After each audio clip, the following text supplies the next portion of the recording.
ब्रह्म।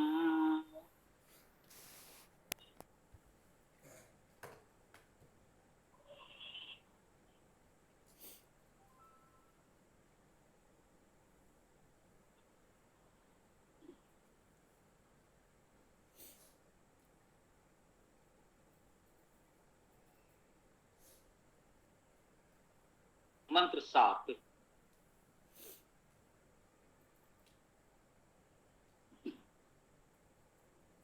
ओम अग्ने वाजजित वाजम त्वा सरिष्यन्तं वाजितं सम्मार्मि।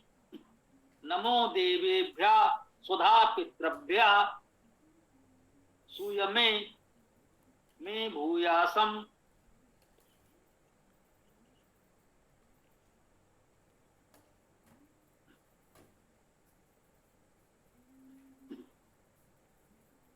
ओम अग्नि, ये अग्नि तो संबोधन में है ही। हे अग्नि, हे अग्रणी परमेश्वर। अग्नि शब्द से हम लोग बहुत परिचित हैं। अग्नि धातु से अग्रणी शब्द भी बनते हैं और अग्र धातु का अर्थ गति करना है। तो हे अग्रणी गतिशील प्रगतिशील परमेश्वर। वाजजित, ये भी संबोधन है। वाजजित, वाज को जीतने वाला। वाज क्या है? ये वज धातु का अर्थ भी गति करना होता है, बल भी होता है। बल और गति, इस वज धातु के दो मुख्य अर्थ हैं। तो वाज का अर्थ बल और गति दोनों होंगे। वाज जित, जित में जी धातु जीतना, जय होना, ये भी हम लोग जानते हैं। तो वाज जित का अर्थ हुआ गति और बल को जीतने वाला। कोई कितनी भी गति हो, कहीं कितना भी बल हो, परमेश्वर तो उन सबको जीता हुआ है ही। उसे जीतना क्या है? तो संपूर्ण गति और बल जो भी है उसी से उत्पन्न है, उसी का दिया हुआ है। तो वह संपूर्ण गतियों को, बलों को जीतने वाला है। स्वाभाविक है। वाजम त्वा, तुम वाजम, इस वाज को, गति को, बल को करे अग्नि वाज जीत। हे अग्नि अग्रणी परमेश्वर, हे वाज अर्थात गति बल को जीतने वाले परमेश्वर। वाजम, वाज को अर्थात गति और बल को, त्वा तुम, सरिष्यन्तम। अब ये त्वा तुम कहा गया, संबोधन पहले किया गया अग्नि और वाजजित। हे अग्नि, हे वाजजित, त्वा तुम सरिष्यन्तम, सरिष्यंत को। अब सरिष्यंत क्या है? इसका भी अर्थ है ले जाने वाले, संचालन करने वाले। तो श्री धातु का अर्थ चलना, पहुंचना, जाना। गत्यर्थक धातु है श्री। सहज भाव से चाहें तो आज भाषा में हम लोग प्रयोग करते हैं सरकना। हमें लगता है कि श्री धातु का ही आधुनिक रूप है, परिवर्तित रूप कह लें, अपभ्रंश कह लें। इस अपभ्रंश भाषा में जो हम लोग आधुनिक भाषा बोलते हैं, वैदिक भाषा का आधुनिक अपभ्रंश रूप है, नया रूप है। तो ये श्री धातु का ही ये रूप सरकना संभवतः हम लोगों के बीच प्रचलित है। तो सरिष्यन्तम का अर्थ ले जाने वाले, संचालन करने वाले, गति करने वाले, ऐसा कर सकते हैं। और वाजजितम, वाज को जीतने वाले। पहले भी वाजजित आया है, अर्थ वही है। वहां वाजजित संबोधन था, यहां वाजजित कर्म कारक द्वितीया विभक्ति एक वचन है। सरिष्यन्तम में भी और वाज्यतम में भी सम्मार्जमी, सम्यक मार्जन करता। मार्जन करना, परिमार्जन करना अर्थात स्वच्छ करना।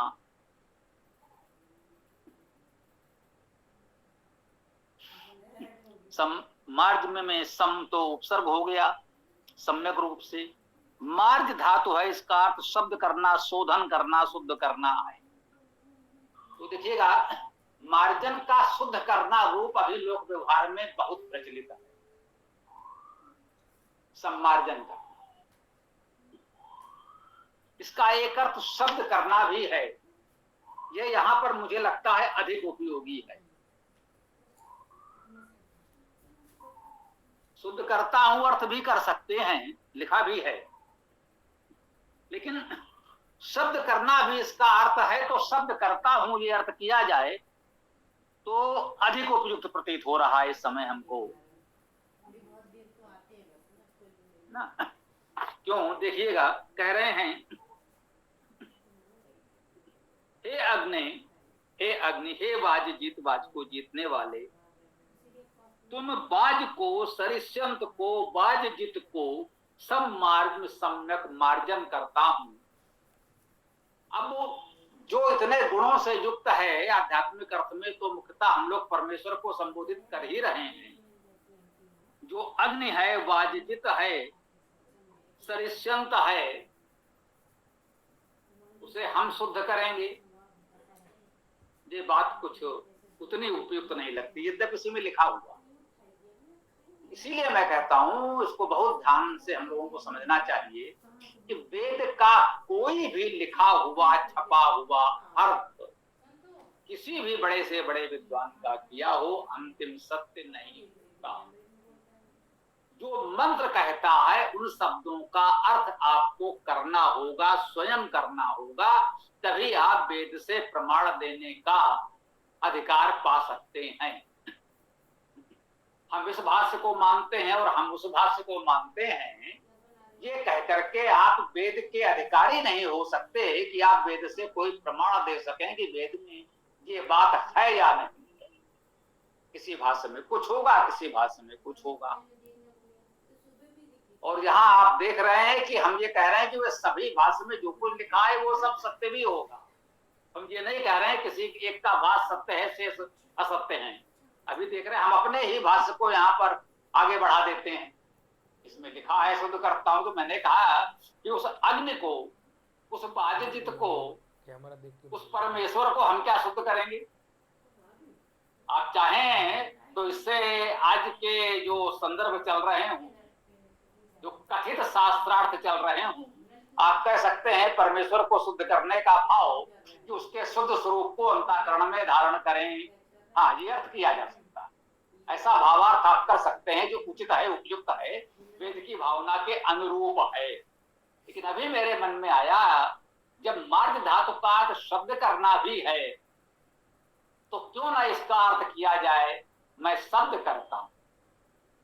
वो जो परमेश्वर है, अग्नि है, वाजित है, वाज है, सरिष्यंत है,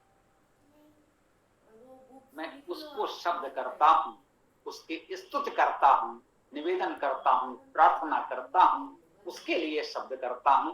जो कुछ कहता हूं उस परमेश्वर से कहता हूं। अब देखिए ये भावार्थ और कितना उत्तम हो गया। वही शब्द है, वही धातु है, उस धातु के दो अर्थ हैं। किसी विद्वान भाष्यकार ने किसी एक अर्थ को लेकर यदि कोई अर्थ कर दिया है और दूसरे भाष्यकार ने दूसरे अर्थ को लिख दिया है, तो आप कैसे कह सकते हैं कि ये वाला अर्थ ठीक है और ये नहीं है। मैं स्वयं कह रहा हूँ, इसी हमारे यजुर्वेद भाष्य में लिखा हुआ है मैं शुद्ध करता हूँ। इस समय मैं आपको बता रहा हूँ शब्द करता हूँ कहना अधिक उपयुक्त है। अब कौन सा आप शुद्ध या शुद्ध मानेंगे। हाँ, धातु मैंने लिखी है और धातु में दोनों ही अर्थ लिख दिए हैं, तो स्पष्ट है कि दोनों ही अर्थ शुद्ध हैं। मंत्रार्थ में दोनों नहीं लिखे, एक कोई लिख दिया, तो इसका अर्थ ये नहीं कि दूसरा वाला अमान्य हो गया। वो धातु मान्य है, उस धातु के जितने अर्थ हैं सब मान्य हैं। वो सारे अर्थ आप अपने विवेक के अनुसार प्रयोग कर सकते हैं। तो जब वेद के प्रति आप इतने जागरूक होंगे, तब वास्तव में आप वेद की बात कहने के अधिकारी होंगे। हाँ, ये पहले दिन तो नहीं हो सकता। आज आपने वेद पढ़ना प्रारंभ कर दिया और आज से ही आप कहें कि नहीं आप इस स्तर पर कर लेंगे, तो नहीं संभव है। तो निश्चित रूप से प्रारंभ में आपको किसी ना किसी भाष्य से आरंभ तो करना होगा। मैं बिल्कुल कहता हूं कि जिसके पास जो भाष्य उपलब्ध हो उससे आरंभ कर दे। बिल्कुल मैं कह रहा हूं, जो भाष्य आपके पास उपलब्ध हो उससे आरंभ कर दें, पढ़ना प्रारंभ करें। मंत्र तो वही होंगे ना, जो अर्थ किया गया होगा कहीं ना कहीं किसी विद्वान ने किया है, कुछ इसी प्रकार से सोच विचार कर किया होगा ना। हो सकता है हमारे आज के परिवेश में उसमें जो भावार्थ प्रस्तुति दी गई हो कुछ अटपटी लगे। इतना विवेक रखिए, उसको पढ़ने जाइए, धीरे धीरे आपका विवेक जगेगा। भाई इस वाले भाष्य में ये जो भावार्थ कर रहे हैं वो कुछ ठीक नहीं लग रहा है। अब आप दूसरा भाष्य देखेंगे, तीसरा भाष्य देखेंगे, अंत में जब आप यहां पर आ जाएंगे कि प्रत्येक शब्द का कैसे आपको उस सर्ग धातु के अनुसार अर्थ करना है, तब आपको लगेगा कि भाष्य तो सारे ठीक थे, समझने वालों में ही भूल हो रही थी। एक ने लिख दिया शुद्ध करता हूं, एक ने लिख दिया शब्द करता हूं, आपने बोले भाई ये तो अलग अलग अर्थ हो गया। बिल्कुल अलग अलग अर्थ नहीं हुआ, वही शब्द है, वही धातु है, उस धातु के दो अर्थ हैं, तो दो लोग अलग अलग लिख दिए। तो कभी भी भाष्यकारों को लेकर विवाद न करें कि हम इस भाष्य को मानते हैं और हमारे वाले भाष्यकार बहुत अच्छे हैं और दूसरे वाले ठीक नहीं। सभी भाष्यकार मानकर चले, हम लोगों से अधिक विद्वान थे और उन सबको हम प्रणाम करते हैं, सबको नमन करते हैं, और जिससे जो कुछ अच्छा सीखने को मिल जाए वो सीख लें। हाँ, देश काल परिस्थिति के अनुसार मैं पुनः रेखांकित कर रहा हूं, पुनः कह रहा हूं कि सभी भाष्यकारों के भाष्य में कुछ ऐसी बातें हैं जो आज आप पढ़ेंगे तो अटपटी लगेंगी, आपको स्वीकार्य नहीं। ये समीक्षा का अवसर नहीं है कि हम किसी भाष्य के किसी अर्थ की चर्चा करें कि उसमें ऐसा है उसमें ऐसा है जो ठीक है या नहीं। लेकिन सिद्धांत रूप में ये जानिए, सभी भाष्यकारों को जब आप पढ़ेंगे तो कहीं ना कहीं इतने बड़े वेद के भाष्य में कुछ आपको ऐसा मिल जाएगा जो आपको लगेगा कि नहीं ये तो ठीक नहीं लग रहा। तो क्योंकि सबके अपने देश काल परिस्थिति होती है, सबकी सीमाएं होती हैं, इतना बड़ा कार्य पूर्ण करने का दबाव होता है, तो बहुत कुछ चाह कर भी उतना अच्छा नहीं कर पाते। देखिए यदि हम ही ने इसमें मंत्रार्थ में दोनों अर्थ लिखे होते तो अच्छा होता, लेकिन एक ही लिखा है, दूसरा मैं आपको बता रहा हूँ। उस समय नहीं ध्यान किया कि ये दोनों लिख दिया जाए। अब दोबारा इसका हम कोई संस्करण निकाल पाएंगे कह भी नहीं सकते। हो भी सकता है व्यक्ति के जीवन काल में जितना संभव हो गया, उसके बाद आपने उसे बंद कर दिया कि भाई उन्होंने लिखा है। तो ये कभी ना कहें कि फला ऋषि महर्षि ने, फला आचार्य ने, फला विद्वान ने ऐसा लिखा है तो बस वही ठीक है। आपका विवेक इस रूप में अर्थ करने का अधिकारी हो जाए तब आप वेद के अधिकारी होंगे। इस बात को अवश्य ध्यान रखिएगा, ये हमारा आपसे विनम्र निवेदन है। इस मंत्र में आगे कहते हैं, नमो देवेभ्या स्वधा पितृभ्या सुजमे में भूयास्तम। नमो देवेभ्या, नमो देवेभ्या देवों के लिए नमन। जी हाँ, अब देखिए देवेभ्या यहाँ कह दिया देवों के लिए, ये तो स्पष्ट रूप से बहुवचन है, चतुर्थी बहुवचन है। देवेभ्या स्पष्ट रूप से बहुवचन है, निश्चित रूप से ये परमेश्वर के लिए तो नहीं है, ये देव शक्तियों के लिए है। वो चाहे प्रकृति की देव शक्तियां हों और चाहे हमारे समाज के विद्वान ऋषि महर्षि देवगण हों, तो उनके लिए कहते हैं नमो देवेभ्या, देवों के लिए नमन, स्वधा पितृभ्या, पितरों के लिए स्वधा। जरा ये था, देवों के लिए तो नमन और पितरों के लिए स्वधा। जो हमारे पितर हैं, पितृ पुरुष हैं, पितृजन हैं। अब पुरुष का अर्थ फिर आप कोई स्त्री पुरुष नर नारी मत ले लीजिएगा, पुरुष का अर्थ है अग्रणी। जो समाज में हमारे बड़े लोग हैं, आयु में बड़े हैं, विद्या में बड़े हैं, सेवा में बड़े हैं, वे पितर कहलाते हैं, वे पितर।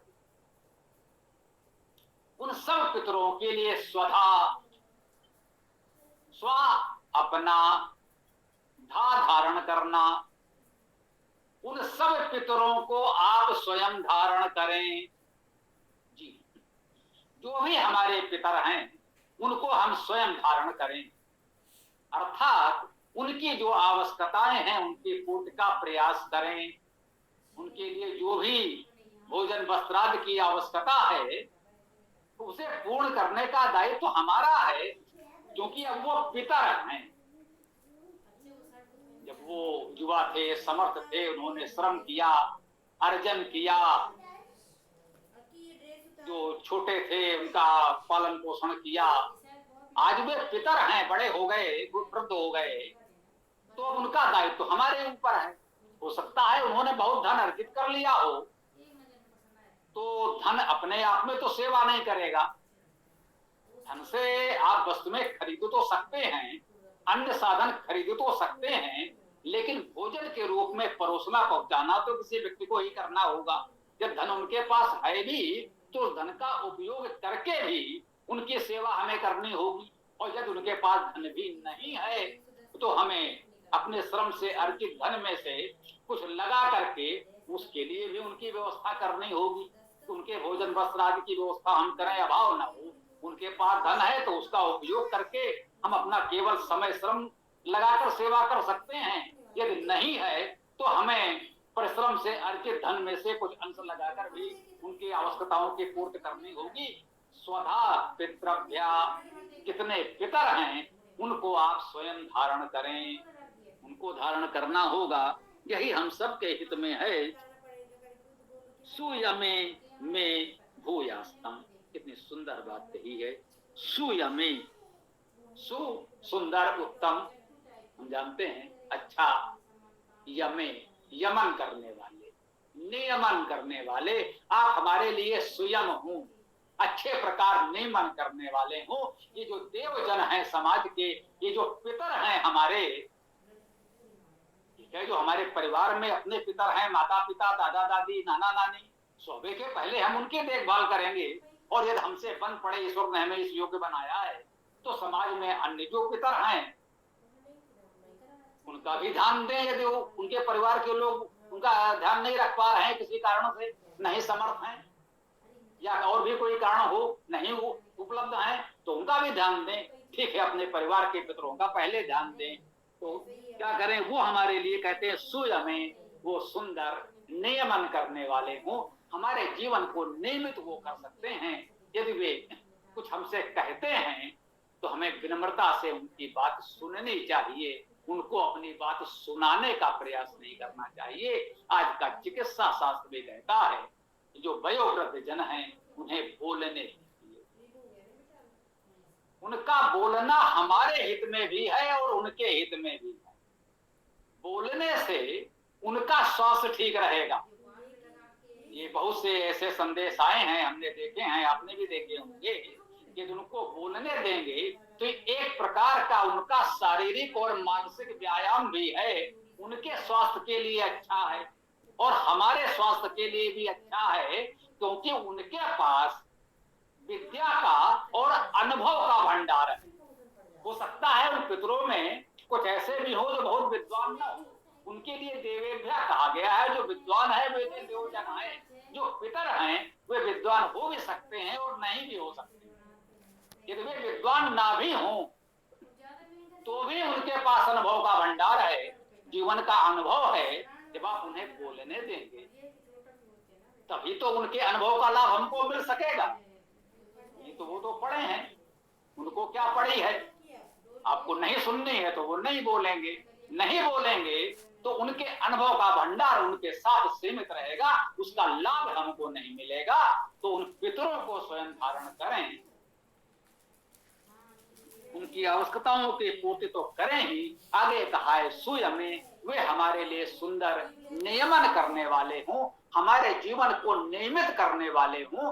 वे जो मार्गदर्शन देंगे उससे हमारा जीवन नियमित होगा, व्यवस्थित होगा, तभी हम जीवन में उन्नत कर सकेंगे, आगे बढ़ सकेंगे, प्रगति कर सकेंगे।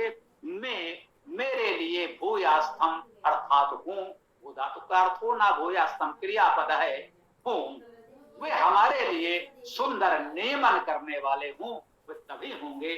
नमः देवेभ्या, जब हम देवों विद्वानों को, ऋषियों महर्षियों को नमन करेंगे, उचित सम्मान देंगे, तो वो हमारा उचित नियमन कर सकेंगे। हम अपने पितरों का ध्यान रखेंगे तो वे हमारे जीवन का उचित सुंदर नियमन कर सकेंगे।